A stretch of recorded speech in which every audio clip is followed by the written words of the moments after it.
2006년에 세계적인 과학저널 네이처지에 아주 흥미로운 연구가 발표됐어요.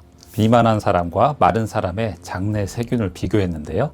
비만한 사람의 장에는 피르미쿠테스라는 세균이 압도적으로 많았고요. 마른 사람에게는 박테로이데테스가 많았어요. 그래서 피르미쿠테스를 뚱보균, 박테로이데테스를 날씬균이라고 부르게 된 거죠. 그런데 더 놀라운 건요, 비만한 주의 장내 세균을 정상주에 이식했더니 같은 먹이를 먹었는데도 2주 만에 몸무게가 2배로 붙었어요. 장 속에 있는 세균이 우리 체중을 좌우할 수 있다는 거죠.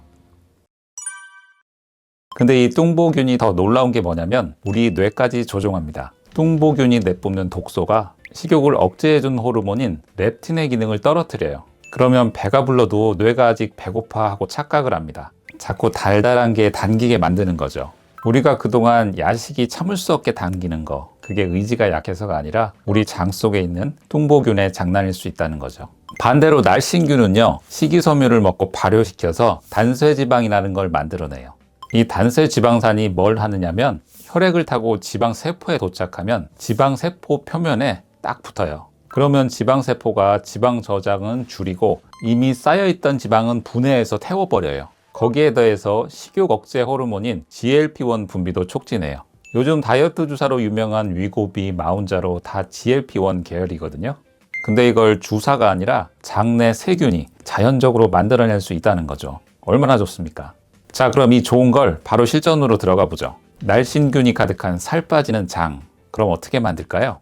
첫째로 밥부터 바꾸세요. 이 밥을 어떻게 지느냐에 따라서 살찌는 독이 될 수도 있고 날씬균의 보약이 될 수도 있어요. 방법은 아주 간단합니다. 먼저 저항성 전분이 뭔지 알아야 하는데요. 전분 중에 소화효소에 저항을 해서 분해가 안 되는 녀석, 이걸 저항성 전분이라고 합니다. 보통 전분은 소장에서 다 분해돼서 대장까지 내려갈 게 남아있지 않아요.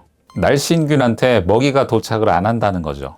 그래서 저항성 전분으로 만들면 날씬균한테 전달이 가능한 거예요. 첫 번째, 밥 지을 때 올리브유나 들기름을 넣어 보세요. 두 번째로 지은 밥을 냉장고에 12시간 이상 보관했다가 데워서 드시면 저항성 전분이 늘어나게 되죠.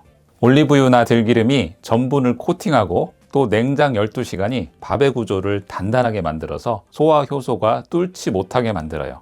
그 상태가 되면 대장까지 무사히 배달이 되는 거죠. 날씬균한테까지 도착하도록 먹이를 보호해서 포장해 주는 거죠. 2024년 네이처 메타볼리즘 연구에서도 저항성 전분을 8주간 섭취했는데 평균 2.8kg이 감량됐어요. 밥 짓는 방법 하나 바꿨을 뿐인데 말이죠. 둘째로 아침에 플레인 요거트와 덜 익은 바나나를 드세요. 여기서 중요한 건 덜 익은 바나나예요. 요거트가 장에 유익균을 직접 넣어주고요. 약간 초록빛 또는 덜 익은 바나나에는 아까 말씀드린 저항성 성분이 풍부해서 그 유익균의 도시락 역할을 합니다. 유익균과 먹이를 동시에 넣어주는 거죠. 셋째로 김치와 해조류를 챙겨 드세요. 김치 유산균은 생명력이 아주 강해서 유산을 뚫고 장까지 전달됩니다. 다시마도 훌륭해요. 다시마의 끈적끈적한 알긴산 성분이 장내 독소를 꽉 잡아서 밖으로 끌고 나갑니다. 유익균 공급과 장 청소를 동시에 하는 거죠. 네 번째, 이게 참 중요해요. 뚱보균의 먹이를 끊으세요. 콜라나 주스 속의 액상과당, 밀가루, 설탕, 이런 게 뚱보균이 미친 듯이 달려드는 먹이예요. 유익균과 유익균 먹이를 아무리 넣어줘도 이 녀석들에게 먹이를 주면 아무 의미가 없어지는 거죠. 마지막 다섯 번째로, 이게 가장 중요합니다. 방금 말씀드린 것들, 요거트 먹고 김치도 먹고 다시다도 먹고, 왜 이렇게 여러 가지를 드시라고 하냐면요, 장내 세균은 다양성이 핵심이에요. 비유를 하나 들어볼게요. 축구팀의 공격수만 11명이면 골을 넣을 수 있을까요? 수비도 있어야 하고 미드필더도 있어야 하고 골키퍼도 있어야 되죠. 그래야 제대로 된 팀이 되는 거잖아요. 장내 세균도 마찬가지예요. 유산균 한 종류만 열심히 먹는 것보다 김치, 된장, 청국장 같은 발효식품, 그리고 나물, 해조류, 잡곡 같은 다양한 식이섬유를 골고루 드시는 게 훨씬 중요해요. 장내 생태계에 사는 세균의 종류가 다양할수록 뚱보균이 치고 올라와도 여러 유익균이 힘을 합쳐서 막아냅니다. 반대로 한쪽으로 편중된 장은 뚱보균의 역습에 무너지기가 쉽죠. 그러니까 정리를 하면요, 특정 유산균 제품 하나에 올인하지 마시고 식탁 위의 반찬을 다양하게 가져가세요. 된장찌개에 김치에 미역 반찬에 나물 한두 가지, 이런 한식 밥상이 사실 세계 최고의 장 건강 식단입니다.